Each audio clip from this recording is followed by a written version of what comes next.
You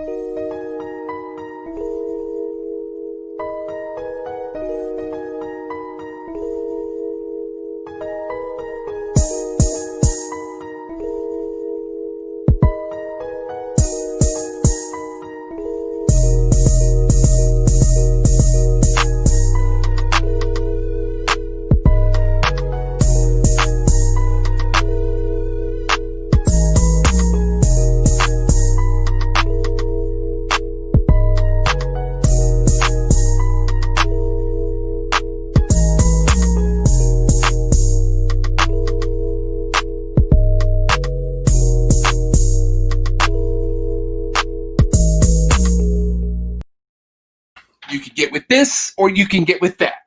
You can get with this, or you can get with that. You can get with this, or you can get with that. You can get with this, because Earp is where it's at. Boom! Here we go! Oh, shit, he's upset. It's Steven, and he's upset. Hi, Steven. Hey, what's up, man?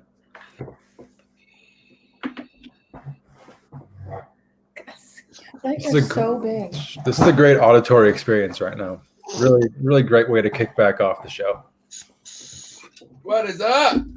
I'm back with my crew. Jesus Christ. Hold on, let me take my pills. Did you guys get your pills yet?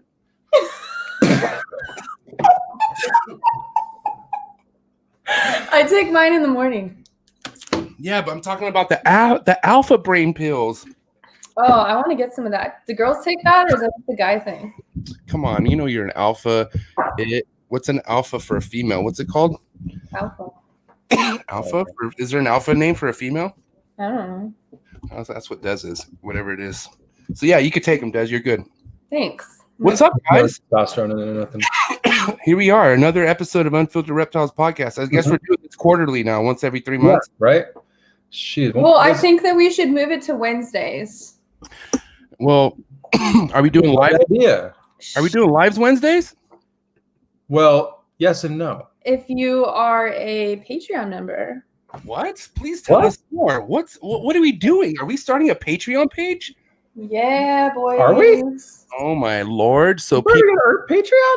People who want more information on interviews, people who want to join live interviews, people who want to know what's happening Exotics Cartel, other than what we post. If they want back VIP information, the Patreon page is that. We started a Patreon page. I'm gonna put the link in the description below. There's certain tiers. We're listen. We just want to share the lives with people that are in our tight knit group, and it's gonna that's gonna be the Patreon page. So more information to come, but we are starting a Patreon for Lars. Oh, Lars! Here I am staring off to my Pee Wee Herman dog. Lars. Nobody cares about Lars. They're gonna join the Patreon page. Lars, do you see me? Lars, it's little. It's $1 a month. You can show this very cute phone bandit for $1. Hear about him on Patreon. You could get him his own. It's your birthday. Say hi. Lars just got home. Our goal is to get Lars his own Fortnite. I think he's over the podcast. He's over the podcast. Okay, that was a special guest appearance. And Aunt Mindy is gonna take care of him. Tell Mindy I said what up. Mindy. Hey, buddy. What's up, man? I missed your lasagna. I'm not even joking. That shit. Yeah, me too. Shit. But my mom's calling me right now. Wow, this is a great start to the podcast. Keep going. It's all good. We're gonna make it happen. So listen, dude. Tonight's guest, Marc Bailey, is going to be something that. Come on, Desiree. I can't even focus. You done? This is only Desiree that could do this shit. I swear. No. I get off the screen. All right, let's not being messy here. Listen. Hey. Marc, no, we're not doing that right now. For sure, we're not doing that.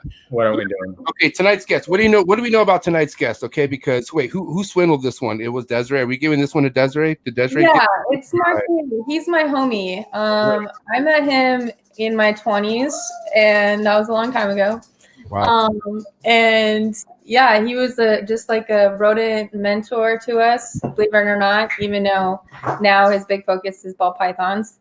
Wow. So yeah, let's welcome him. Yeah, man, let's bring him on board. Marc Bailey, Reptiles. What's up, Marc? Hey, how you guys doing? Oh, we're Good. doing- How are you? Good. OG, original gangster. So okay, obviously I got to say, you and Des have sort of a past relationship of obviously being friends and whatnot. What's the history between you guys? Like, I want to know because from far what I remember, Slingshot. Slingshot? Yeah. Oh, that is the first time, Mark. What's Slingshot? The At first the time. Daytona show, yeah. So me and Mark went on the Slingshot together. Because no one would Oh. go. Did that. Mark was We too did that afraid a to few do it. times. Yeah, a couple times. Is that Yeah. were you laying down on your back and then they just shoot you No, up? Or you're sitting. And you tilt back. Yeah, and then they tilt Okay, you. I think they tilted us back and you shoot up. Yeah. That looks terrifying. Yeah, I've seen that. I've seen that on videos, and that does not look fun. But it looks like something I want to do someday. That It was was so something fun. to do. Something to do at the time. Yeah. Damn. So okay, amazing. Fucking, what a way to fucking meet somebody. Like, hey man, let's get on this ride together. And boom, you just fucking, who was more scared? How about that? I God, don't that was know. a long time ago. Yeah, I don't- it was. were we drinking? Yeah, definitely. God, I can't. Yeah, then we weren't scared. We were scared of I nothing. don't remember being scared. I remember being so excited and then telling all my friends, like, I got to go on the thing with Mark Bailey. That was So Mar- at the Daytona Beach Expo Yeah. years ago. Yeah, I think it was 08. Damn, that was a minute ago. Okay. 08. That's crazy. So Mark, real quick. I mean, from what I've talked to Steven and Desiree, you've been established in this game for quite a long time, okay? And it started with the rodents, is that correct? I think it started probably with both rodents and like corn snakes, king snakes, leopard geckos. I think the next thing I got into, my first big thing that I was into were tricolor milk snakes Wow. and boa constrictors. And then, I mean, I've done a number of different things over the years. And this was back in the early 90s. And it just progressed. What do you got there? Me? Me? Oh, I'm about to roll a blunt. So this is some space runts. In Cali we get some really good weed. And it's pretty expensive, but it's good. It's let me see if I get you a What good flavor you got there? Let me see here. Oh, yeah. See that? Hold on That's there. good. Yeah. Oh Nice. my God. That's changed a lot over the years, too. I don't play. Steven knows I don't play. I've actually I got to visit Steven and Desiree. It was awesome. I got to hang out their facility. I got to clean Steven's fucking quarantine room. It was literally Steven's quarantine room. I loved it. It was an amazing, awesome time. But Steven knew I came correct. I came with a lot of weed and I smoked tough. Yeah. Actually, I didn't bring enough weed. Fucking they actually their employee, Jay, shout out to Jay. Well, I guess he's not your employee, he's your barber. My bad. The barber Jay. So barber Jay came by and his brother came and saved me and had to bring me more weed. But yeah, man, I don't mess around. I gotta stay You would not want to get stuck in Indiana without your Oh yeah, your there's stuff. nothing else to do. yeah, well, yeah, that's for sure. Yeah. But Yeah. um Careful there. yeah, definitely. That's true. Yeah. I wasn't driving around, smoking it. I'll tell you that much. I was literally in a reptile or rat barn getting high as shit. But yeah, it was an awesome time. So Mark, okay, so you early 90s is whatnot. It was the milk snakes.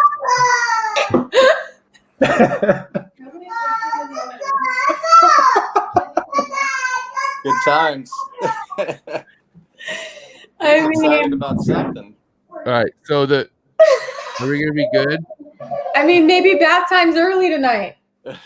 Yeah, It's Friday for the adults. I right. think his nap today was short, is what I heard. It's all good. So you said it. So technically, it was sort of both. But what was it first? Was the reptiles was the first step into it becoming a business, or was it the rodents? I had to have the rodents to feed the snakes, so it kind of all came in at the same time.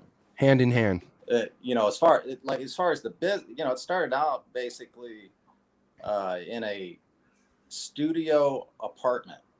Hell yeah. Wow. And I just had a few snakes. I was working in a restaurant, as a regular job. I had just moved to Minnesota. This was like 1990. And I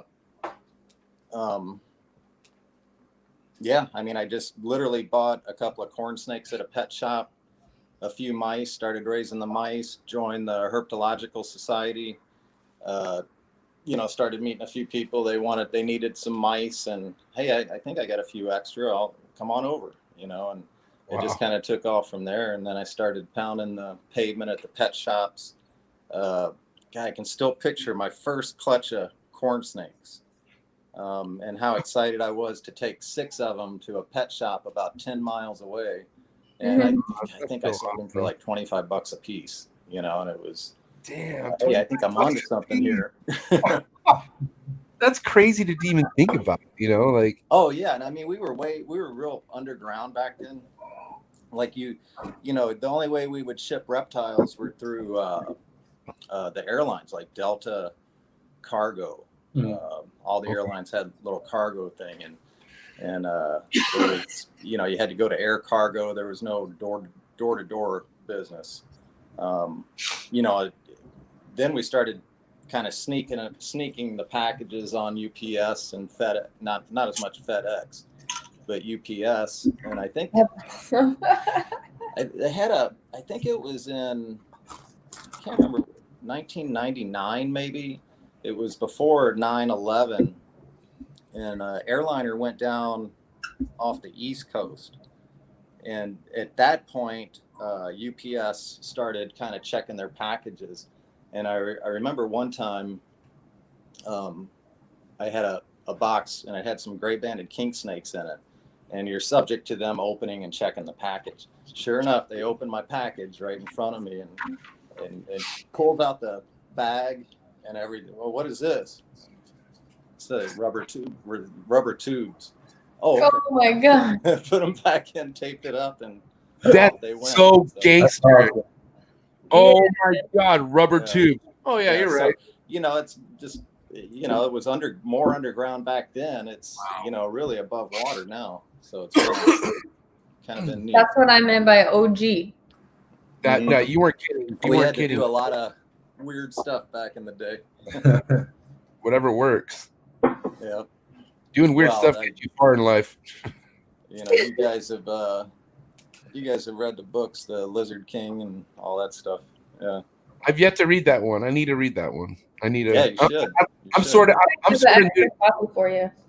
Yeah, I'm sort of new to the hobby, you could say, Mark. I came into this like I would say 2017, and then I met people right away in a good way, and then that's why I started this podcast, because I want to meet more people. I want to meet a lot more people that I'm not too familiar with that have been a huge imprint in this fucking hobby for I don't know how long, and you're obviously one of them, and that's why we're super stoked to have you on tonight.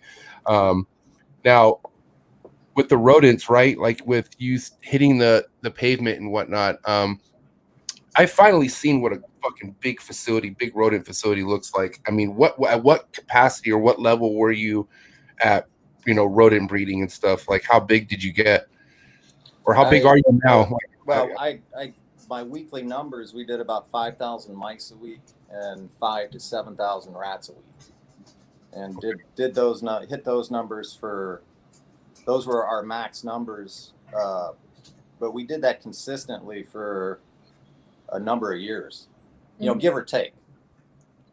Wow. Okay. Yeah, we supplied most of the Petcos in the upper Midwest. Oh, so, nice. Which is a consistent number every week. That's the trick with rodents are consistent numbers. Right. Consistent numbers, consistent sizes. It's very, very challenging, as you guys know. Yeah. We were talking. I was trying, kind of listening to you and Steven talking earlier before we went live about mice being super hard to fucking get going and keep breeding, right? What's the deal with that? Can we kind of talk a little bit more about that? I could talk a lot about that. To keep it real simple, mice are, if you just look at a mouse, it is scared to death. They're naturally super high stressed, right? So anything that is high stress, if you stress it out a little bit more, it's going to have problems or be susceptible to this or that, i.e. getting sick. So mice, that's the big challenge with mice. Just trying to keep the stress level down and keeping them clean, keeping them as healthy as you can. I've been pretty.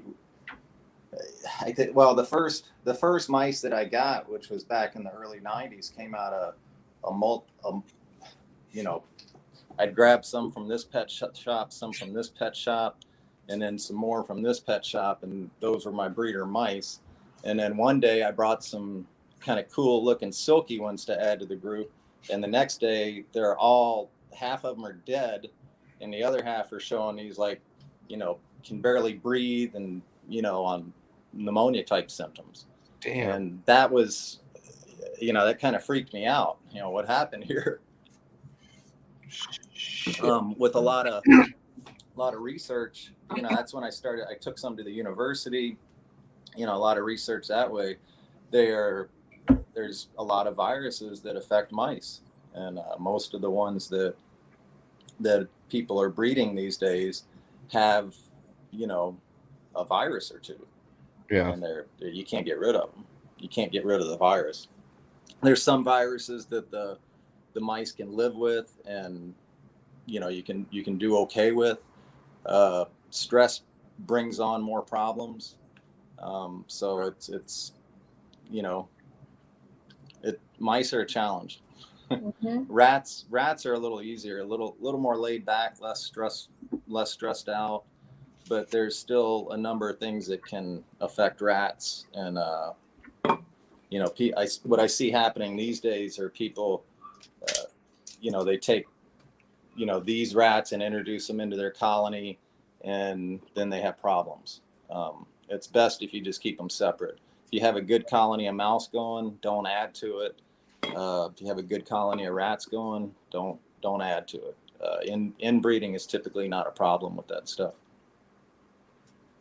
Oh, really? You could breed like siblings to each other, or there's people that have done it. Yeah. The colony of mice that I have going now, I've had going for about 28 years.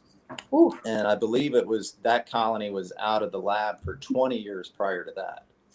And there's a couple little things I was telling Steven earlier. There's a couple problems, a couple little viruses that I have in mind, but I'm able to work around it. Because I know if I kill them all off and start over, that I may end up with something worse. Mm. So how do you control it? Try not to let things get stressed out and just let it take its course. Yeah, 35-year-old women. Work with them. Jill's 50 years old. No, it's just I have no employees now. It's just Jill and I. Jill is my girlfriend. Nice. And it's a lot easier that way. We don't have floods anymore. That's good. Yeah. Must be nice. Yeah, it's very well. As soon as I say that, you know what's going to happen. So, but I rarely have floods. It seems like. Yeah, those things, that just does not look like a good time. Those floods. I mean, I've never had experience. I never got to that level of, I did breed rats for a couple years when I first started keeping. Same reason as you said, right? I had snakes. I don't want to pay fucking pet shop prices. So I want to breed my own rats. So I started breeding my own rats, but I never went to the water line. Never went to I never get to the capacity where I had water lines or anything. But I would see videos and I would see fucking just nightmares of people's lines getting chewed out and just floods and shit. Just water. Like I'm talking about like fucking rat bins full of fucking shit and water. Just disgusting stuff. It's terrible. Yeah, especially when they're 8 feet high and you try to pull and they that dump out in your face. in my mouth. Yeah, I know, rat soup. That is so bad. Yeah. Well, that's I life. had that happen to me. It beats working for somebody. For real. No, Yeah. It's true.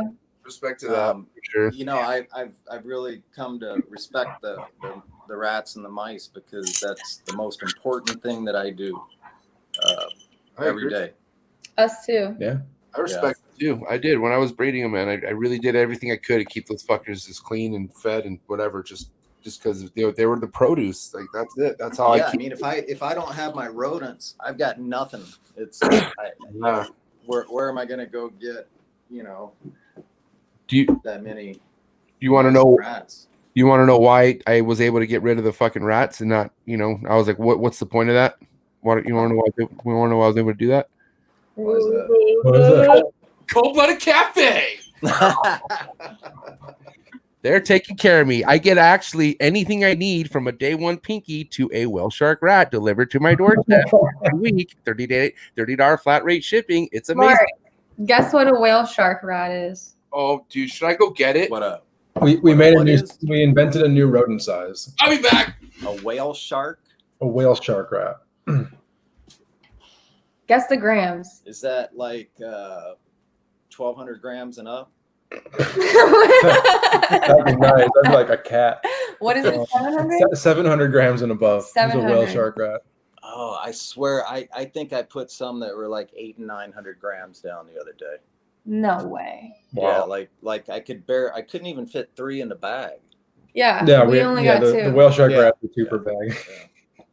Yeah, but those are so like we don't need to keep them that long, you know, because Right. Yeah. they don't breed as good and they eat a lot of food and they dirty up the shit out of everything. Mhm. Yeah. Males like that. Yeah. No, that's definitely true. Yeah, I do pretty good nowadays with keeping everything real young, very young. Just go for like 2 litters out of my rats. That's the same. Are you ready for this? Let's see your whale shark. Yep. Should I go get him? Look how fucking big this is, dude. This is crazy. This You're is using a different kind of bag now. With the 12 by 12 bag? Yeah. Yeah. Couldn't even fit in the 6x9 or the 9x12 bag. You could barely fit 2 of these bad boys in there. My Burmese is gonna love these. Thanks, Doug. Yeah. Definitely. I've got ball pythons that eat retired breeder rats. Really. Just like big females. Yeah. Mm. No, I even a few that eat big males. Jeez. I like feel guilty throwing them in the tub, and then I hear it, you know. Yeah. Wow. Yeah, So, my ball pythons just keep the ones the older, they just keep getting bigger. Mhm. You know. So at what point in your career did this become full time for you? Either the rodents, reptiles, the combined effort. 1991, 92, I quit my regular job. So pretty shortly after you kind of started getting into it. Yeah. Okay. I mean, my regular job was at the time I worked in the restaurant business, Mhm. and you know, you just do the math, you know. But it was, and what I had done was my girlfriend at the time, we got a duplex, and then got a tenant. So at that duplex, I was living real cheap. Yeah. And then I started my business in the basement, and it just went on from there. You know, it grew. It's grown and gotten better every single year. Wow. You know, of course, I'm not growing now. Probably about. Desi, when were you guys up here? How long ago was that? Oh, shit. 13 or 14? About 7. So I think about that a little bit before that time, maybe a year or 2 before that time, I'd started kind of cutting back. Yeah, I remember when we started cutting back because a bunch of your customers came to me. Yeah. And you know, because the rodent business was just running my life, and I had to do all, spend the day with the employees and the rodents, and then when they all left, I got to do my snakes. You know, so it was pretty challenging. Hey, Marc. Now, now I really enjoy the snakes. So that's where that's at. Is that your phone, Des? It's coming in on my computer. Sorry. Oh, really? Okay. Ding was on my computer. I'm checking in with my babysitter. Now, if from what I've heard, Marc, is it really hard to keep rodent employees like there for a long time? Like, how is it? Did you struggle with that as well? No, we did pretty good. I had a guy. In fact, I was just texting with him the other day. Jack, he worked for me for 15, 18 years. Lori worked for me for 15 years. God, Jack might have worked for me longer. Jack might have been with me for almost 20 years.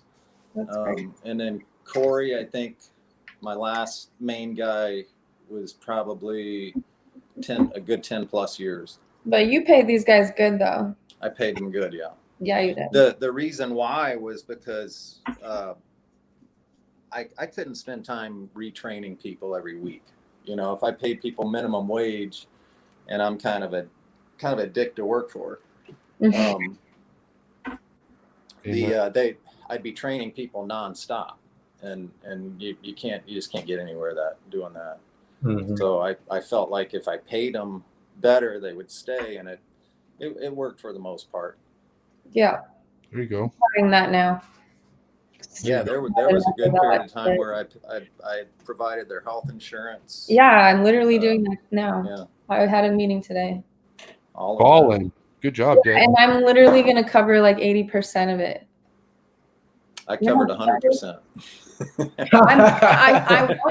it was cheaper. It was cheaper. Huh. That's sick, though. God, the workman's comp. I still pay workman's comp. When did you? So at what point? You said 2014. From what I think I heard this late, but 2014 is when you like stopped. You like not. I guess. Yeah, started cutting back. It was kind of. It was a little bit before that, probably 13 or 14. But I had to kind of gradually cut it back because I had all these rodent customers that were depending on rats and mice, zoos, wildlife rehabbers, snake breeders. They couldn't just, turn around and get them. So I kept warning people, hey, I'm downsizing, and that whole process took a number of years. I'd say at least 5 years to give everybody a chance to find a new source. So now who do you provide rodents to? Just a couple of people, a couple of long-term customers, and basically they take my surplus. Wow. So that's about that. Damn. And it was kind of crazy because the prices that rodents are going for these days is a lot more than what it used to be going, what you used to be able to get for rodents. And I watched all that happen as I was kind of cutting back on doing mice and rats. But it worked out good because my snake, the snakes have kind of gone up. So right. And, that's working out sweet now. Yeah, we were. I was actually going through your morph market and looking at some of the stuff you had available and whatnot. I'll put that link in the description below. But Marc has some really sick shit available right now. So I do want to talk about some of the projects you've worked with, like what were some of the pioneer stuff you started getting your hands into with the ball pythons. Steven loves ball pythons. So wait, can I ask a quick question? Marc, sure. Do you have any other species of snakes right now or just balls? Just ball pythons. Okay, let's talk. That's exciting. Let's talk what? Steven's excited. All right. Let's talk ball pythons. You can do this, Steven. I love ball python history. Steven's breeding ball pythons right now. We are. So I'm gathering that Steven's not into ball pythons. Probably not too exciting. Yes, he is. He bred them a lot, though. I just have lots of different interests, and I sometimes kind of make fun of ball python people, but I love the history of ball pythons and just the genesis of the industry in general. So no, this is definitely one I'm really looking forward to The hearing. genesis. So He'll be all right. I've worked with I haven't worked with a lot of different lizard species, but worked with a lot. I love snakes, any species of snake, and it doesn't matter what it is, rattlesnake, anything. I'm a snake guy.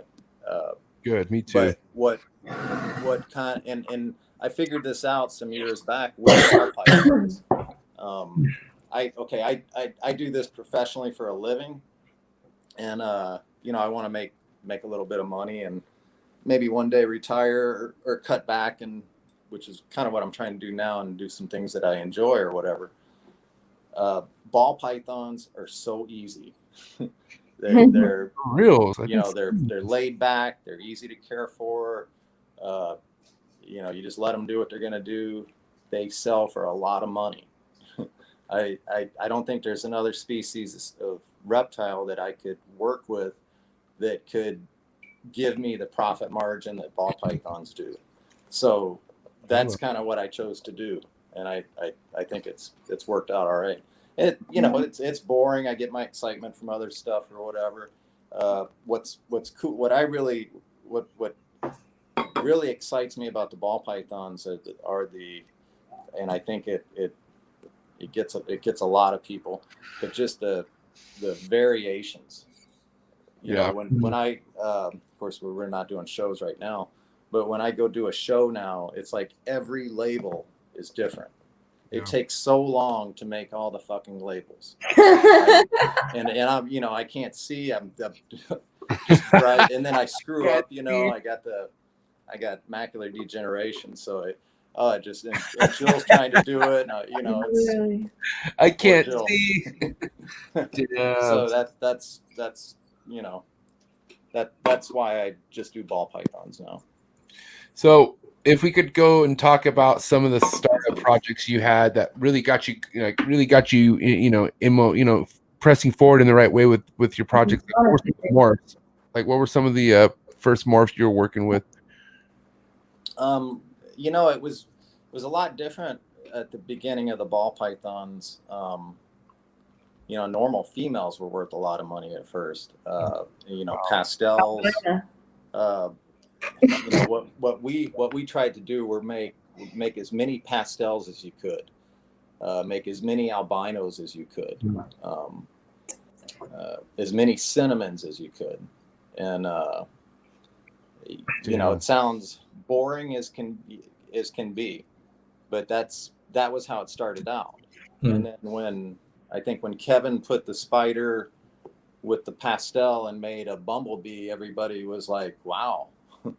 That changed the whole game. You start combining these mutations, and some of them can kind of start to explode, and that's kind of what we're seeing now. As far as me, I was never wasn't the first to. Well, yeah, there's a number of snakes that I was the first to produce, but no big. I wasn't the first one to make a clown or anything like that. What? This is ridiculous. Fuck this interview. I'm just kidding. So lame or whatever, but I just kind of followed the lead of what a lot of other people were doing. Now,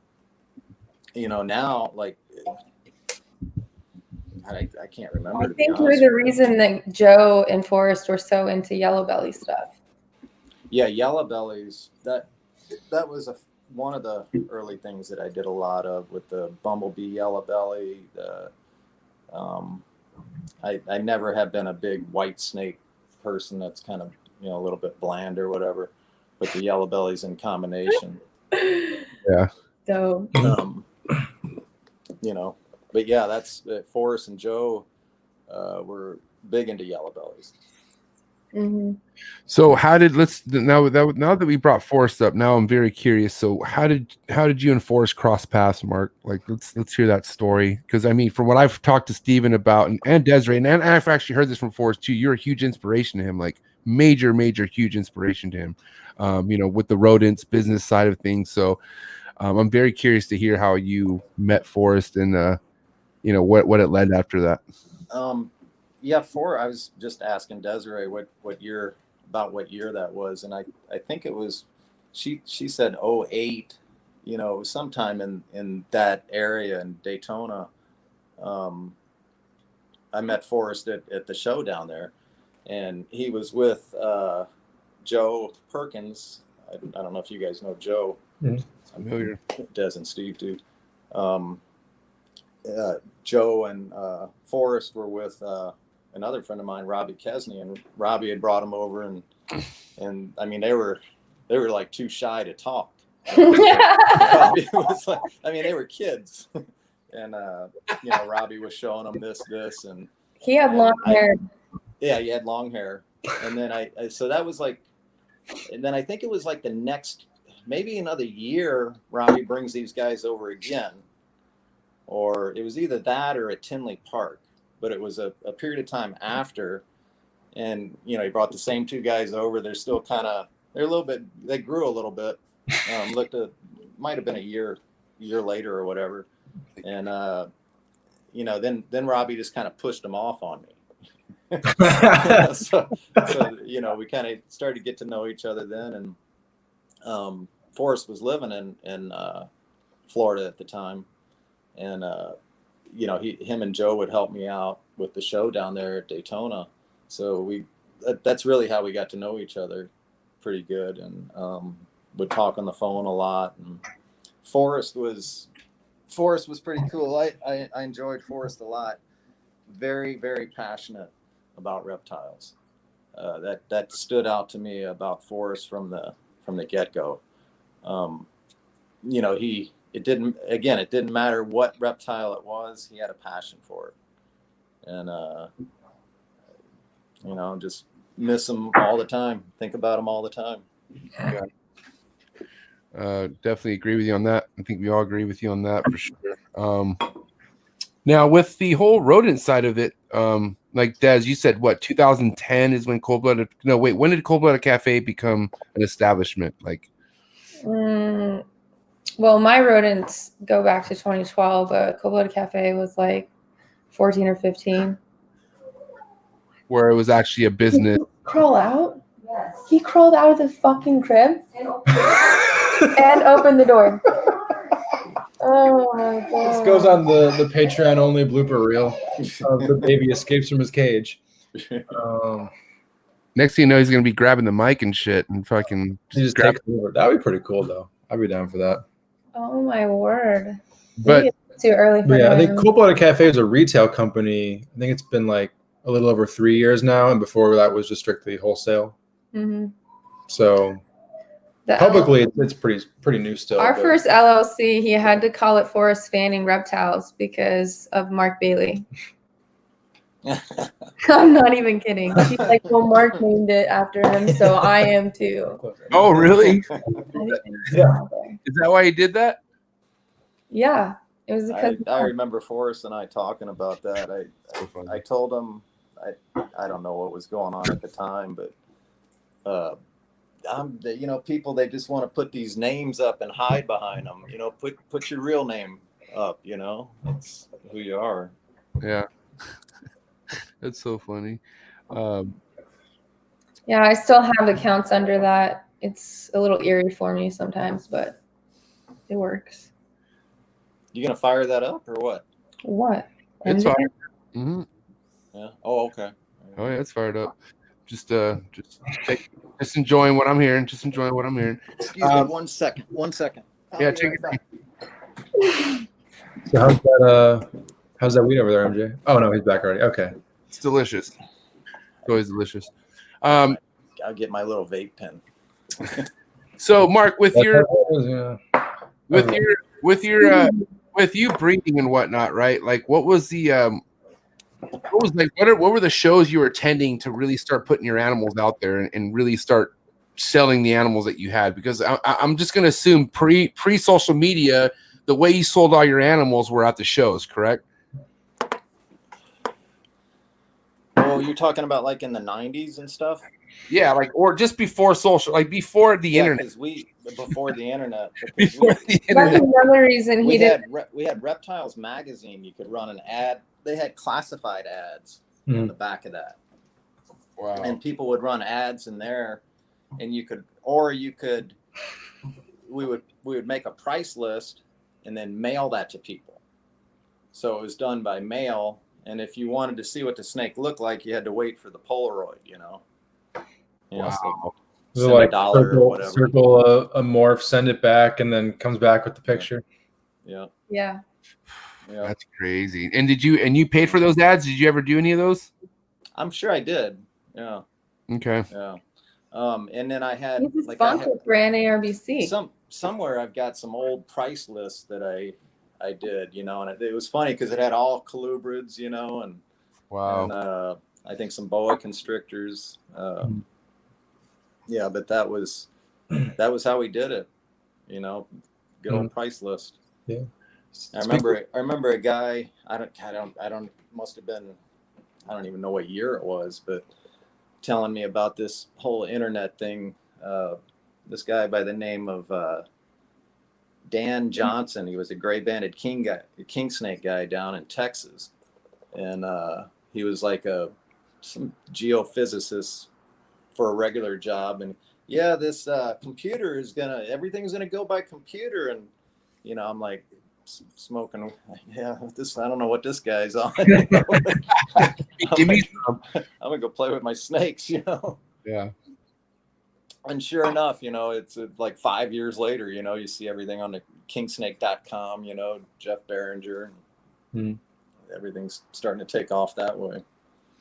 And social media was like the next step, which that came on, which I can't figure all that stuff out. That's why I don't do all the social media.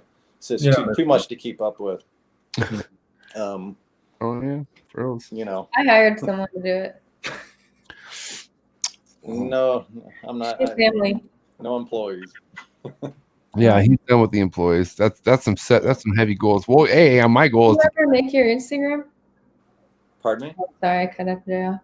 Oh, the Instagram. I think I started to do that, and Okay, bro. I didn't get too What far. were you saying, MJ? Keep going, MJ. With the Instagram. No. Let him talk. Go ahead, Mark. Mark no, doesn't have an Instagram. I know he doesn't have an Instagram. I tried to. I looked at Instagram, and You didn't find me? I don't remember.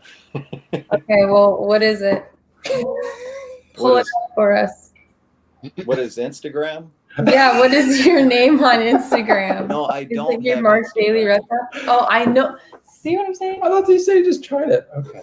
No, I tried to look into it and get it going, but I didn't have much luck with it. Yeah. So I look at this stuff and it doesn't make sense, and I got to go do something different. Yeah.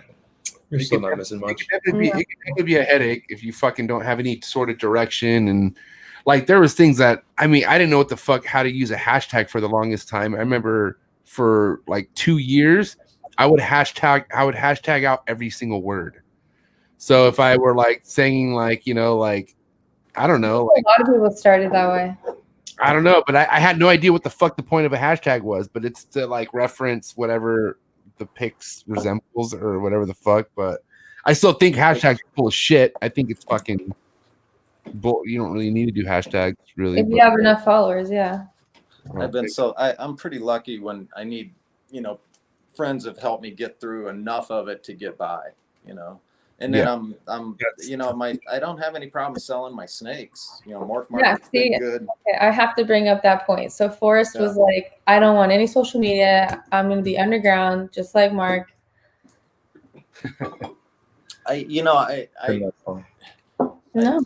For somebody that's new, I think social media is a great avenue for promoting yourself and selling snakes or whatever it is you got. I've just been pretty lucky, I think, and I've worked hard at it to keep a good customer base. And when you make, one person happy, they tell other people. Yeah. So, my goal is to make everybody happy. But I feel And like the customer base is really the biggest foundation that you need to start off with is, having that, start off, at least get yourself a handful of them and then, go from there. But man, if you could have 5 people to always come back to you, to always like to continue to want to buy from you, like that's kind of what you want. That's the sign you're looking for. Without that, I'm not gonna lie. The thing with this, like social media and doing a lot of that and advertising all over the place, I can't keep up with it all, because when I'm dealing with a customer, it kind of consumes me sometimes for a day or two or whatever, Right. depending, because they're looking for this particular thing and I got to go, or whatever. And, I don't want to just sell a new customer this snake that they can't do anything with. So, we go back and forth or whatever. And, it's sometimes it can be a process. Right. So. Yeah. But, you're assuring that the customer has the best experience and then they're likely to come back to Right. et cetera. So, versus, because like you talked about Morph Market, I never have everything I have for sale up on Morph Market because I can't keep up with all that. I put a few things up there and deal with that, and then I'll add a few more to it when I'm ready. Mm-hmm. You notice snakes selling a lot faster this year than any other year? Is that? Are you getting good traction with that at all? Or has been obviously. Things completely changed since March, because this past March, I'd been doing Tinley Park forever. We went to Tinley Park, and when we got there, it was canceled. Came back home, and I think I had, close to 150 snakes. I think I brought, and so I had all that to sell. And put most of that up on Morph Market, and man, it went like gangbusters. Yeah. Wow. It was by far the best spring summer I've ever had. That's great. But that was partly because of COVID, all the that people being home, fucking right. having extra money to spend. Mm-hmm. But it hasn't stopped. Yeah. And I don't anticipate that it will. It seems like everything that's happened that looks bad, like 9/11, we grew through that. The whole industry continued to grow through that. COVID, I think the whole industry is growing. It's a great at-home hobby business. Yeah. I've been saying this too, man. Fuck reptile keepers and shit. We're like we started social distancing. Like we're the fucking we've started being people who don't leave their house and shit like that. I fucking love it. Like, are you kidding me? Like, I tell people that. I tell people that all the time. It's like, man, I'm already on lockdown. Yeah, let's go. I leave my house to ride my bike. That's cool. I get to keep doing what I've been doing this entire time. Sounds good to me. Yeah. Especially Steven. It was really nice. Like, when COVID first hit, just having something to keep me busy, 12 hours a day. Like, I know a lot of people my age, and, my sister's 3 years younger than me. Like, they just lost their minds. Like, they're not, not going to school. They can't work. And, they're doing literally nothing. So really, yeah, the rodents and the reptiles kind of saved my 6 months from going insane. So there's not a day that goes by that I don't feel grateful. Yeah. There's a lot of people suffering right now. And yeah, man, that's what I'm saying. That's why I'm so happy. Like we're in a hobby where we're not the ones suffering. You know what I mean? Even though there's people have other lives other than the hobby, which which majority of it do. But like, with all the personal shit that I've had going on, the hobby is what saved me. Like with my sanity, like making sure, like, look, this is what's going on in my life that's positive. So, it's a blessing, man. We're in a good place. Now, Here he is. Hi, Lars. Like he's There back. he is. He's gonna be pissed. Watch. Give him a minute. Look at him. He's not happy. You're doing He the third. is. There he is. Look at it. He's, Really, Lars. what's up, Lars? Have you met Lars yet? Have you got to meet Lars yet, Marc? Oh man, he's amazing. He's a good kid. That's the first time I'm trying to focus in on him. Here, hold on. Let me get out. Okay, Lars, be entertaining. Go. Do the thing. Yeah, do the thing. Spotlight's on you. Perform. Go, Lars. Hit it. What do you want to say? Go, Lars. Go. What's your message to the people out there? Go, Lars. What's your political statement? What's your name? I sure see Forrest in there. Yeah. Yeah. He's a cutie. For sure. You got any kids, Marc? I've got two. I've got two adult kids. Nice. 35 and 36 this year. Oh wow. Cool.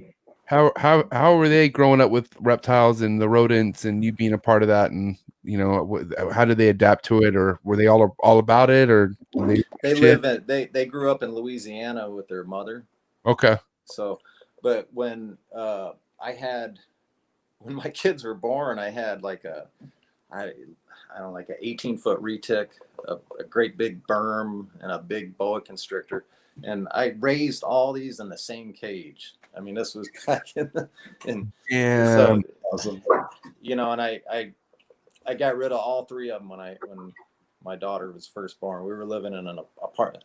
To boot, we were living in an apartment and just not enough space. If something happened, I you know, just wouldn't be a good scene. I mean, the snakes were in the living room. It's like, oh, where's the kid? Oh. Yeah.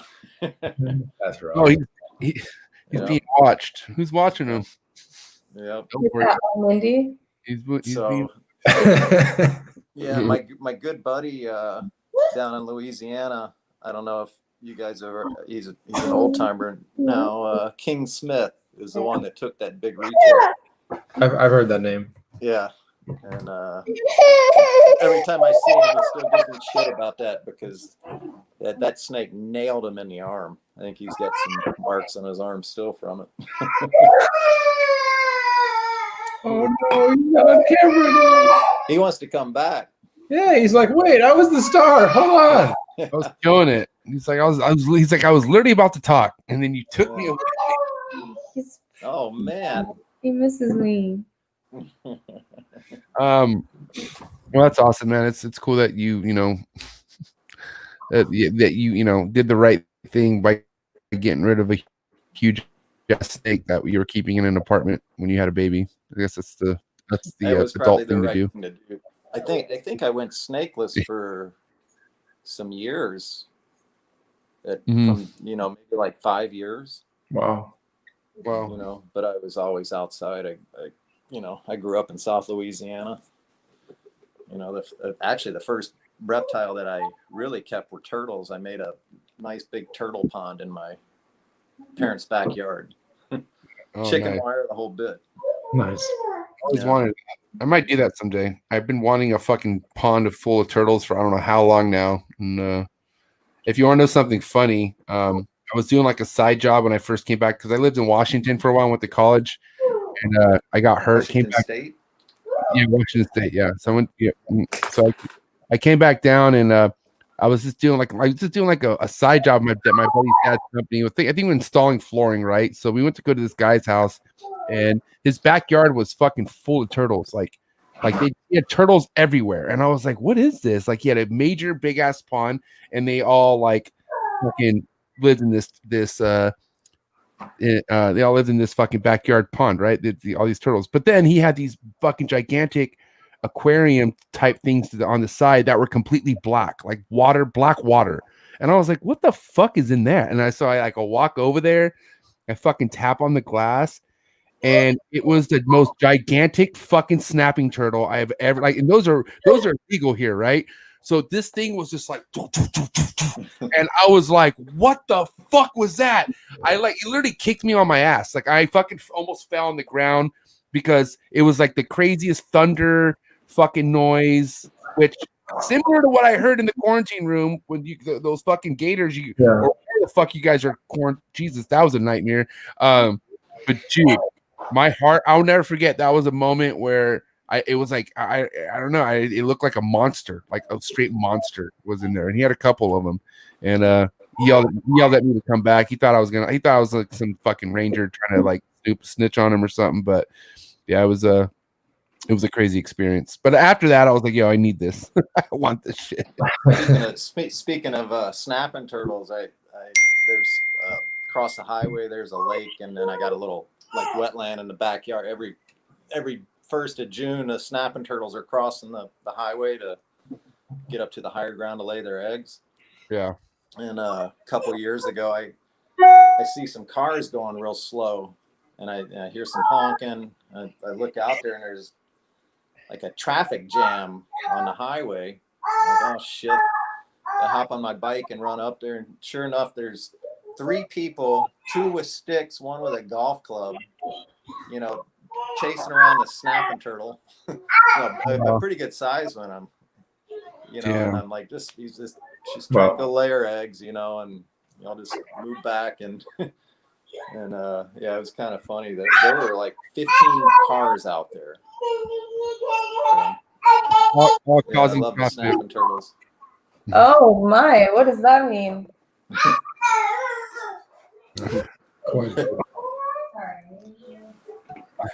I'm not apologizing for the baby. Get the fuck over it. Oh man. So now I don't even know what I was gonna say. Now I completely forgot. At what point did the ball python thing really start exploding? Like, from the start of it, at what point did everyone realize who was in at that point, like, wow, this is going to be huge, and this really is starting to become something we've never seen before in reptiles? I think some people are just realizing that now. I mean, it's still exploding. Yeah. To be honest, but to answer the real question you're asking, I think, God, maybe around the banana time. Okay. The banana time. So that in like 2010, or would that have been when that was? Maybe a little bit before. Maybe before. Okay. I think before, because when people kind of started realizing what was going on, everything you made, you were keeping back. Yeah. And we're still doing that. I mean, every year, but yeah, I think the banana thing, even though, within a few years, the way the banana prices went down, right, that kind of had a negative effect on some people, but what the banana did to the other projects, I think made an impact. It leveled everything up. Yeah. And then, what we've seen in the last few years, I'd say the last 5 years, probably, with the help of social media,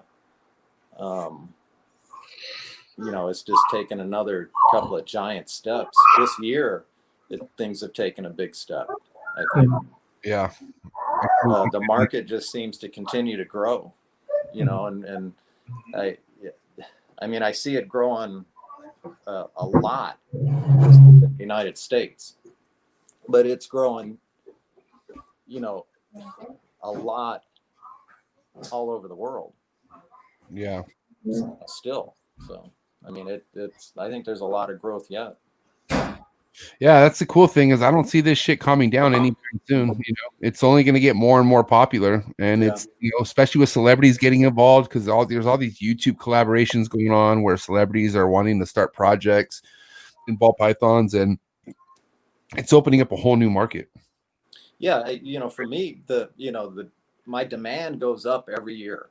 I'm not meeting my demand at all. Crazy.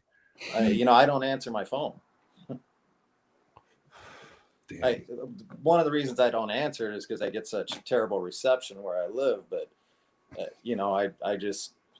don't worry about advertising. If I kind of do it, if I'm working with my animals or whatever, I'm not going to stop that to, take a call or whatever. And, it's just,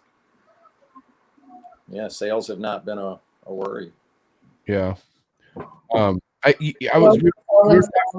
were talking about some newer genes and whatnot, like banana, right? Banana was at one point a fucking really expensive and wanted genetic. It still is wanted all the time, but it was fucking really expensive. Did you ever buy or invest into a banana when they were like thousands and thousands of dollars? I paid $55,000 for a banana. Woo! Oh yeah, and you're not talking about somebody that comes from money. That was a lot. I just threw ash all over my desk. Great. Sorry about that. But I think within a year I made probably 350, 400 grand. Wow. Woo. What year was this? I'd have to look exactly. Ballpark. Steven would know. He said 2010. It was early on in the Steven would remember, wouldn't you? It's true. He's a nerd. He's like an encyclopedia nerd. He has an alter ego named Carl. Steven, when I'm not Carl. when were bananas fucking banging? When were they expensive as fuck? He doesn't know. I mean, that was my guess. Was probably around 2010, but I could be wrong. It might have been a little bit before that. Yeah. Maybe 08, something like that. Mm-hmm. So what? So then, what would you say? What's the latest gene that has an impact like the banana, like the sunset? Right, sunset's obviously fucking. It's still an expensive gene, but is there anything else that has come out that's like banana? Codom speaking, recessive. Codom speaking. I think, but right now the stranger, the Wookiee, those are a couple of new ones that seem to be pretty popular. For recessive genes. Of course, the sunset's good. What's that other? I want to talk about this one, Marc. The mahogany. Oh yeah, that's a mahogany. Yeah, I want to know more about it. So, because mahogany is still something that pops. I hear people talk about it every now and then, and I look it up, and I'm like, oh shit, like that's neat. And I like how dark it makes the clown look, but I feel like it gives the clown head a different sort of a head stamp, or I don't know. That head looks different, just from what I can see. That's a terrible picture. Well, it's on your morph market. Oh, I know. Photography is not one of my better skills. Well, mahogany was first made by Amir Soleimani made the first one of those. I can't remember the year, but that gene has been around for a long time. I've had it in my collection for longer than bananas. And just put it into Mojave or into clown a couple years ago. And I wish I could send you a picture, but what I really liked that the mahogany did this year, what it did to the banana clown. Okay. Ooh. So the picture that you just showed was a mahogany clown het pied, I believe. Yeah. So based on what I saw from my mahogany banana clown, I think getting mahogany into pied and super orange dream mahogany pied type stuff is going to be just off the charts. Yeah, right here. This one right here is clean as fuck. This is super clean. I like this one. Yeah, that's a butter inchy. And that's got orange dream in it too, which kind of made that thing pop quite a bit. Yeah. And then the hidden gene Woma, like this is pretty nuts too. This has hidden gene Woma and clown in it, correct? And mahogany. And mahogany. Yeah, that's a pretty far out. Yeah, banana. Yeah. Wow, that thing's crazy. Yeah. I mean, that thing really pops. That picture is pretty dull, but obviously in person, the snakes pop a lot more. Marc, we need to get you social media, bro. You gain a following quick. I can tell you that. You'll be popping. We'll get you up and running, bro. Oh, that wouldn't get any work done, man. Looking at that all the time. Yeah. Definitely true. You know, what I kind of like to do is like I said, I've been going to Tinley Park since the get-go, and that's kind of where I put all that stuff on display. You know, so each year people come to Tinley Park to, you know, I don't put it on social media, or a lot of my stuff's not advertised even yet. I probably still have a good over 100 snakes, 150 or so ball pythons for sale that I have to put up, post. Yeah. Wow. I mean, I got 9 months to sell them. You know, so. Do you have a facility on your property, or is it like you have to go to it? What do you keep all your animals? I have go round and round with this, but I have a house, and all my snakes are on the lower level, and then I've got 3 buildings on the back of the property that there's only 2 buildings back there now that I do rodents in one of them. I used to have 3 back there that I did all the mice and the rats. But I've been at this location for probably I think 20 years, and I kind of would like to move, but you know what? I don't, because the snakes are so dialed in here. I don't want to move them.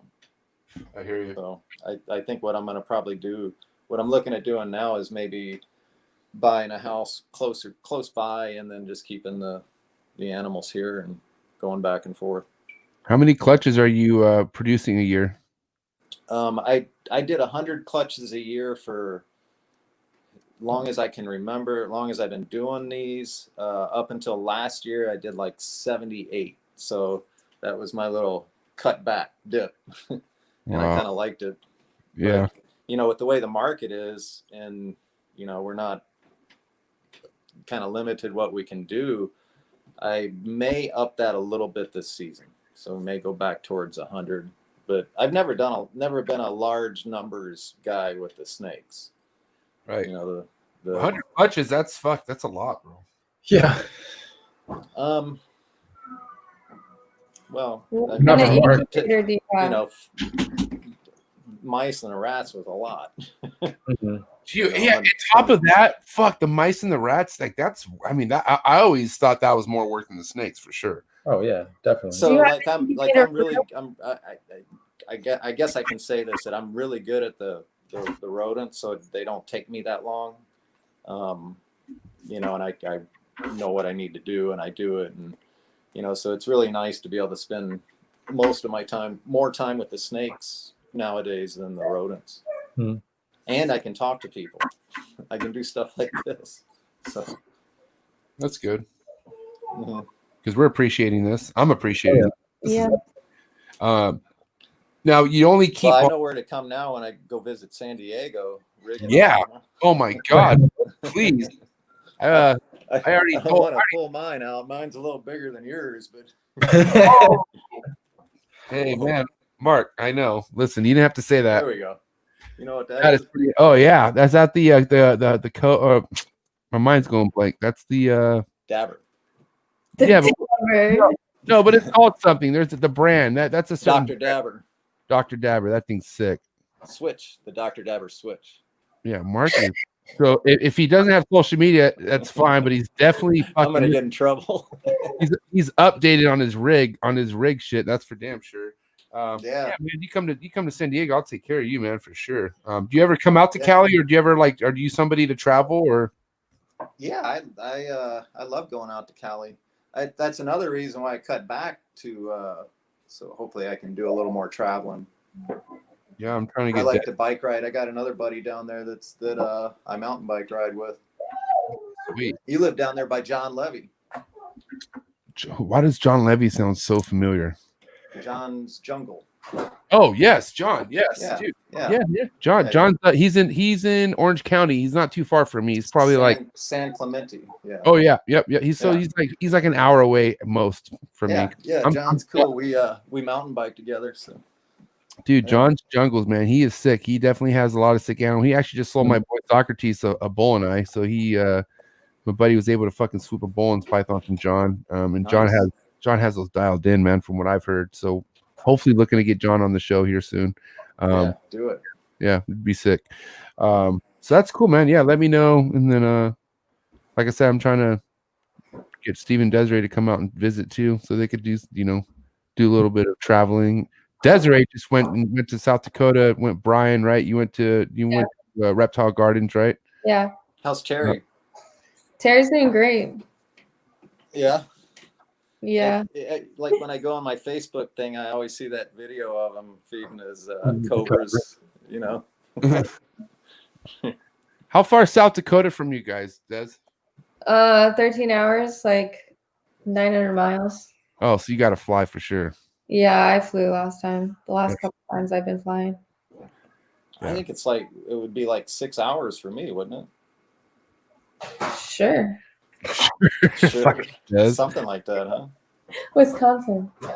Yeah. Minnesota. Minnesota. Did you say Wisconsin? Hey, somebody.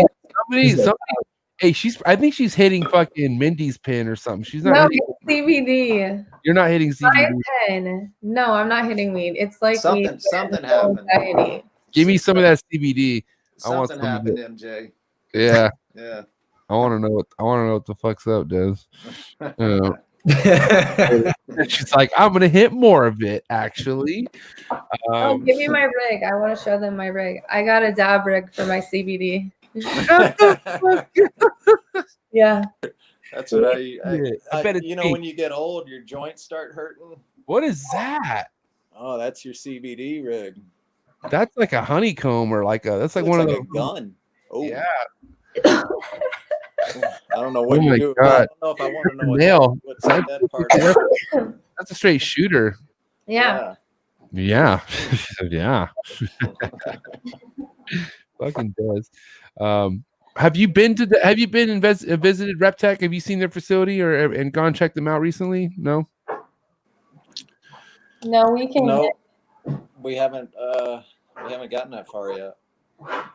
Pretty awesome to see. I like it. I can't wait to get back out there. Hopefully if Penley goes down. Man, I can't wait for things to get back to normal. Yeah. Yes, I agree on that. Now let's talk about things going back to normal. If things go back to normal, will you be at Tinley in March? There's not going to be Tinley in March, I don't think. But with some luck, hopefully October. If they're having Tinley, I'll be there. Cool. Come to St. Louis. That logistically, that's really hard because I don't drive and JSA is not going down there, I don't think. So you say you don't drive? I have a macular degeneration in my eyes, so driving a long distance is hard. What is that? So what does that actually? I don't really know what that means. So I'm sorry, but what does that actually do to your eye? Like, I mean, do you have problems seeing at period, like when you work with animals, or what is it? What is it? If you don't mind me asking. No, I mean everything's pretty good. That's it's a I don't know how to explain it, but it's a degenerative disease. It's hereditary. I was diagnosed with it about 10 years, well, longer than 10 years, probably 15 years ago now, because I was having difficulty driving. Wow. It would feel like I'm going off the road and stuff like that. Oh, shit.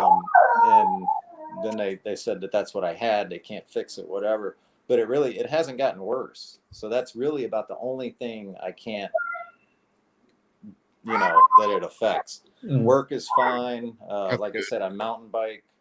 Bike ride all the time. That's good. I think that helps it actually. That and exercise, good diet.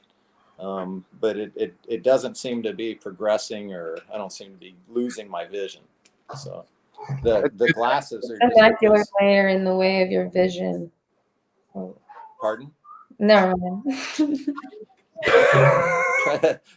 need some more CBD. It's just like the macular layer of your eye is moving around in there, and it fucks with your vision when you're doing long distance driving.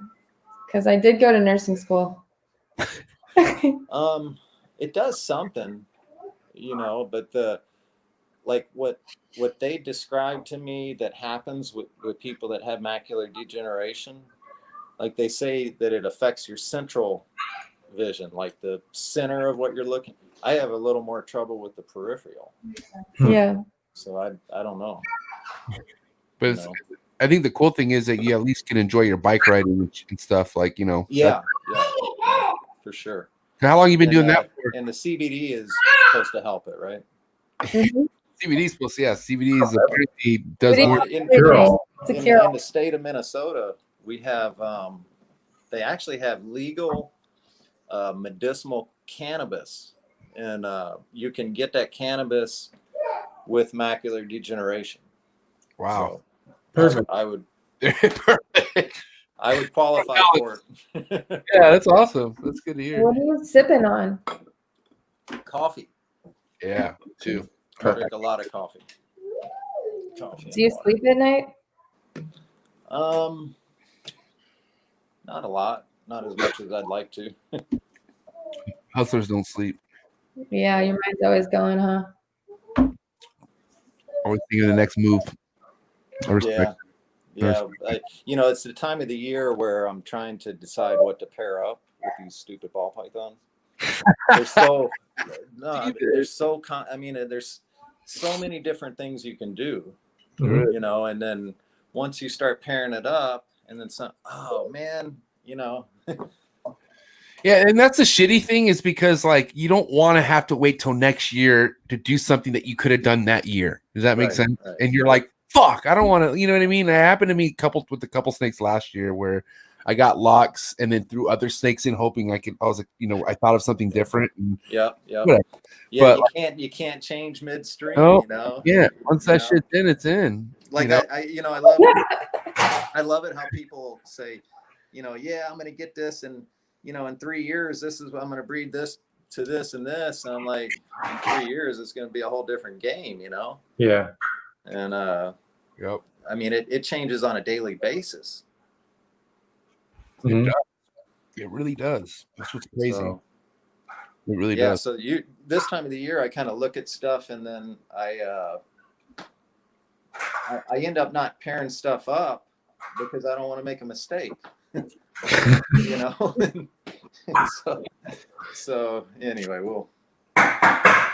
eventually I just go and start doing it. So. Now, I know we were saying you only keep ball pythons. Is that forever going to be like? Are you never even considering adding any other species like forever? Or are you done? Like ball pythons is what it's going to be. I love to go. I love to go find snakes where they live. I like to go herping. Yeah. Yep. Yeah. That's actually really sick. I toy around with that idea all the time because I love snakes. The tricolor milk snakes. Honduran milk snakes were my big thing for years. But I if I do that, it's going to tie me down. We'll see. Right now, it's just ball pythons. Mm-hmm.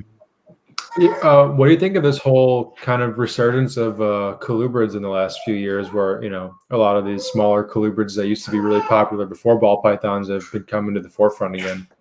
I love it. Mm-hmm. I think it's awesome.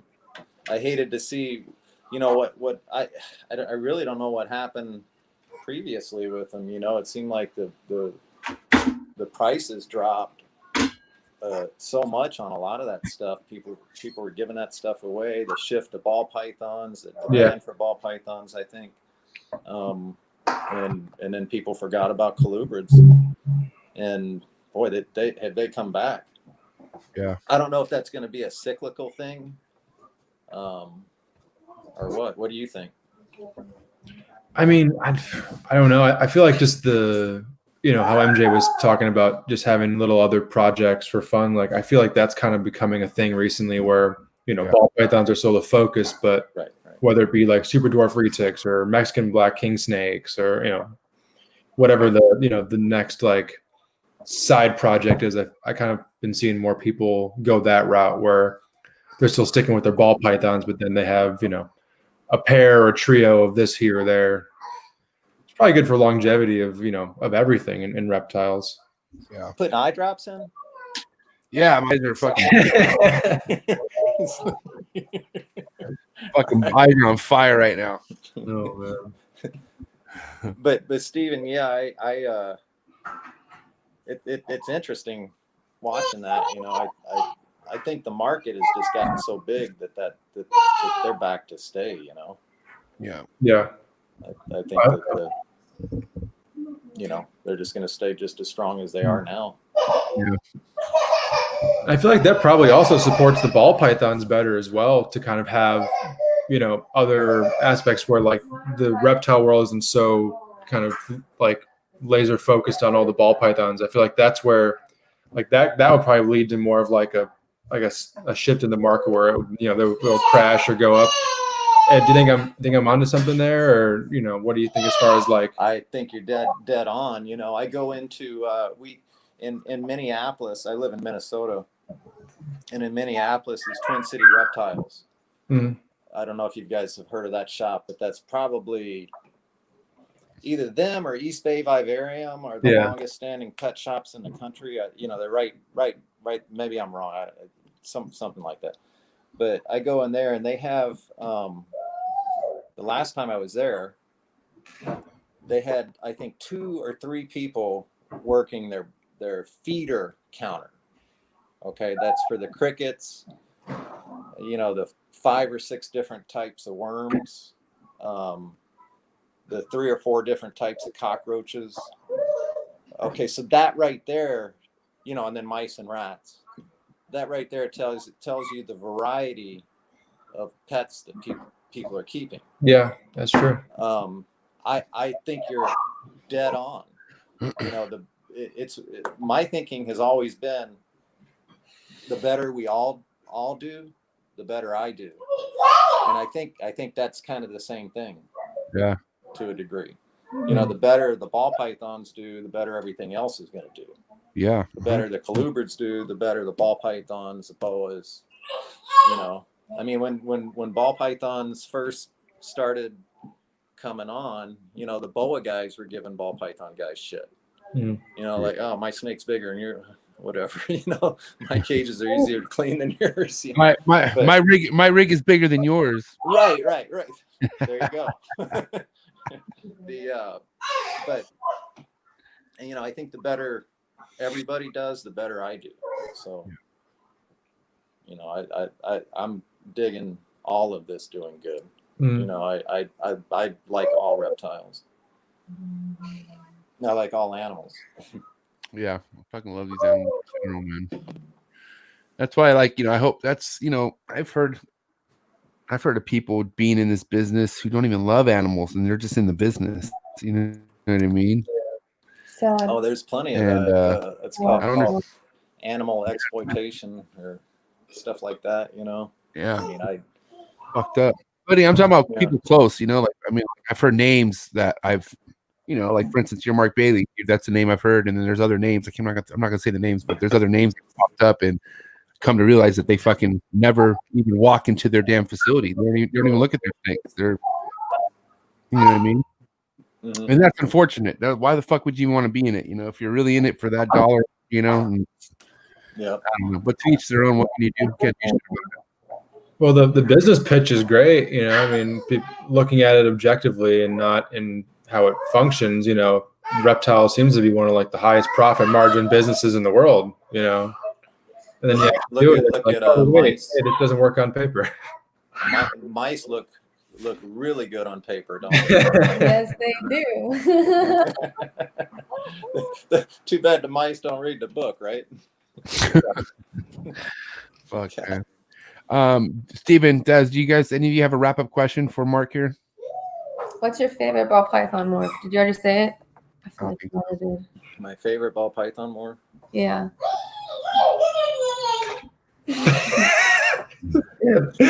So loud. My favorite snakes are when we go, about I don't know 5 or 10 minute drive up the road and find these bull snakes in the wildlife refuge. Those are But okay, monetary gain wise, what's your? What do you appreciate? That's a. Give me a second to think. Okay. Oh, okay. So what I'll to answer your question, what snake do I go look at the most right now? Sure. I had this one that's a desert ghost clown, desert ghost clown spot nose orange dream. I think that I look at a lot. I would too if I had that snake. Yeah. I don't even know what that would look like. That must be insane. Ball python. Can you grab it? Yeah, I can grab Go it. grab it. All right, hold on. Wait, what's he grabbing? There's This thing. his desert ghost clown spot nose pinstripe. All right. Or no, Another orange one. dream. Orange dream. It's orange dream. Yeah. It sounds insane. Yeah. It's probably orange. Who got him to pull it out? Steven? Good job, Steven. Hell yeah, It was me. Steven. It was Steven. It was Steven. Yeah. Nice. Hey, easy on that pen. You're not supposed to get high off Fuck that. right now. You gotta just Really, she's been getting super litty off that. Fuck. It's a podcast. Okay, now it's on. There. This has been an amazing show. Ooh, wow. Here we go. All right, I'm gonna take us off the screen, Mark. So go ahead and yeah, you're good. No, wait. Yep, right there. Up a little bit more. Yeah, bring it up. No, oh yeah, you can do that. That works. Yeah, all right, cool. Here, I tell you what. Does that work? No, that doesn't work either. You're good. You can just bring it up to how you had it. Yep. You can bring it closer. No, yep. No, a little bit more to the left. Right there. Yep. And yeah, right there. That's center where you're at.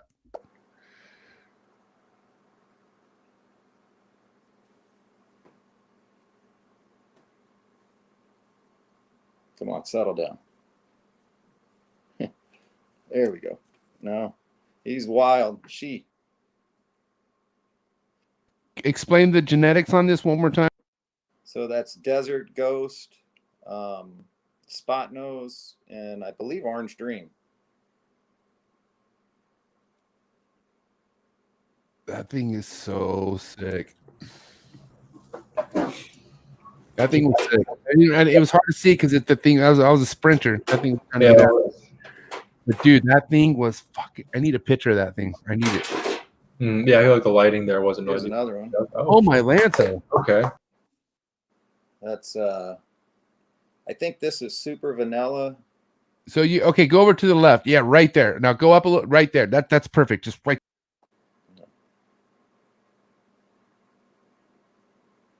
Okay, what are the genetics? Okay, higher. Higher. No, okay, yeah, there you go, right there. I'm not very good at this. It's difficult. Everyone struggles. It's okay. Right there. Yeah, you got to see the head on this one though. Is the thing. Oh, go ahead and pull it back. Go there. You go. Yeah. So this is I think this is super orange dream, super vanilla. Hold it up. Hold it up a little bit higher. Higher. You could bring it back a little bit. Like bring it back. Yeah, there we go. And then like tilt it. Like there you go. Now bring it closer. Now just bring it up. Yeah, bring it closer. Right in the center. Yep, right there. There we go. There we go. There we go. This is tricky.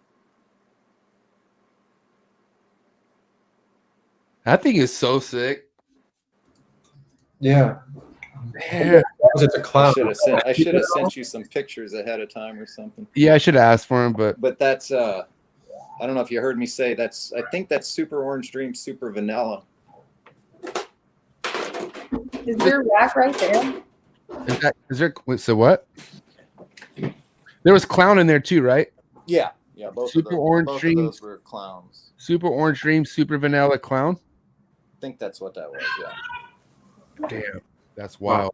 That snake pops. So Yeah, it was popping. Steven, you got a question for Marc? I mean, as someone who's been in the reptile game a lot longer than some of us have, what do you see kind of as the future where this is all going? I think it's just going to continue to get bigger. Mm-hmm. But along with bigger comes worries, Yeah. So I tend to think about, well, what can stop this thing from growing more than I do about it growing, because I just know it's going to continue to grow. I think every sector of it is going to continue to grow. I think what we have to do is, we have to try to continue to get better in our husbandry, all of those practices. We have to be safe when we go to shows. We got to keep our collections protected, keep our mice and rats safe, all those things. My question for you, Marc, what's your advice for somebody who wants to make reptile keeping a full-time living?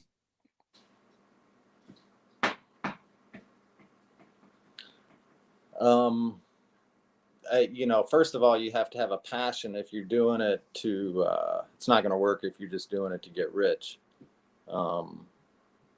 There's got to be that certain amount of passion. I'm a farmer. It's what I do every day. Farm. There's nothing I'd rather do. Right. So, and I've been doing this long enough to be able to say that. For a new person that wants to do this as a living, I think where I see the biggest mistakes being made is that people want to do it too fast. Yeah. Patience is important. Yeah. You got to learn how to crawl before you can walk, right? Yeah. Mm-hmm. So, I feel like so many people want, they want the dream right off the bat coming into this hobby, and they think it happens just like that, and that's when reality hits. Yeah, there's a lot of that goes with sales. Well, you get this, and this, and you can get rich and do all this and that. It doesn't really work that way. These are animals, and you've got to provide the care and the husbandry first. Yeah. And the offspring are a reward. 100% agree. 100% agree. Damn, Marc Bailey, this has been an amazing time, man. Hour and a half in the books. I can't tell you how much we all appreciate your time, you coming on. Yeah, it's fun. I enjoyed it. Yeah, definitely, man. Hopefully we get some shows open, and hopefully I can meet you at the next Tinley. Other than Tinley, are there any other shows that you go to other than Tinley? That's it. Tinley. Okay. I used to do shows every month. Yeah, California and Daytona, but pretty much just the NARBC now. Mm-hmm. So okay. Hell yeah. Well, I'm looking to meeting you someday, Marc, and like I said, basically you're the fucking man. We appreciate it. I had to come down there to San Diego and check out your rig, man. Oh man, yeah, definitely, man. And I got some sweet ball pythons that you can check out too. I'm just kidding. Yeah, for sure. As long as we can hit that rig first. Oh Jesus, yeah, we'll get super high before we start talking ball pythons. I appreciate you, man. Thank you so much, Marc. We'll be in touch. I got your number, so we talked via Facebook, so we'll be in touch. I gave you. Yeah, we'll talk. All right, Marc. Have a good night. Thank you. Thank you so much, bro. See you. Okay. Thanks, guys. Bye. Cool. Super player, super gangster, as Des said. Man, you called it. This guy was sick as fuck. He would have talked your ear off all night. Like, that's Marc. Well, that's yeah. Well, you know how that saying is, you are who you hang around with. Forrest hung around with this guy. So who do you think Forrest talked people's ears off? So those are the kind of people that don't stop talking, like him and Cody. Cody. Land the plane, Cody. Fucking land the plane. Forrest is the one that came up with that. Yeah, it's crazy. It's funny because he was drinking some drinks. Cody was drinking some drinks during that episode, and I think the 20th time we said land the plane, he would just look down and like, fuck. Oh man, good times, man. Really cool homies. I mean, dude, Desiree, I gotta say, man, the people that brought you guys up in this game are some legit ass motherfuckers. And it's cool that we're able to bring them on and get to know them. I think it's sick as fuck. I finally got to know who Marc Bailey was, and get to know him a little bit more. He's a pothead like me. And that's awesome. And he's a good friend of yours, man. He goes back, Des. You and him go back. You guys have some serious history together, and I think it's fucking awesome. Yeah. Fucking Lars. Oh yeah, he's been a character all night. A bad baby. Jeez. Yeah, it's all good. What are you gonna do? It's a boy. He's chilling. It's gonna, we'll bust his balls when he's old enough for it, and that's basically it. We'll play him back this podcast and be like, yeah, you hear that noise in the background? Well, that's you. Yeah, you wouldn't stop, dude, all night. Needy. Put on some bar check. You should have just put some bar. Is bar check playing right now? No, we're trying to minimize background noise for the podcast, and put on mute. That should burn, man. Well, it was a good show. All in all, it was a good show. Marc Bailey is definitely round two worthy. We'll definitely get him back on here. Get some more information out of him as far as his up and comings in the hobby, man. Because it's pretty awesome. I mean, we just scratched the surface tonight, honestly. Yeah. It seems to be like that with almost all the guests we bring on. It's like, that's why you guys got to understand with all the heat we're bringing, there's going to be round twos of it. So What does Desiree do? Is she smoking in the corner now, or what? I'm going to do my dab. Okay. All right. So you got your dab rig. Des, what'd you think of the show? Good show? Yeah, it was a great show.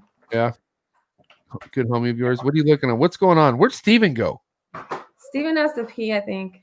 Oh, man. Did you shut the door? Did you lock the doors? Because I don't want fucking who to come. I'm not looking forward to. What are you hitting there? Oh my god, this is crazy. This is unnecessary. Oh my lord. This does smoking CBD. Which is crazy. I had a good night, guys. Just so you guys know, this was an amazing time. We're looking forward to next week's Unfiltered Reptiles podcast. Next week. It's actually right now. Fuck, dude. Here we go. No. Get out of my frame. This is my section now.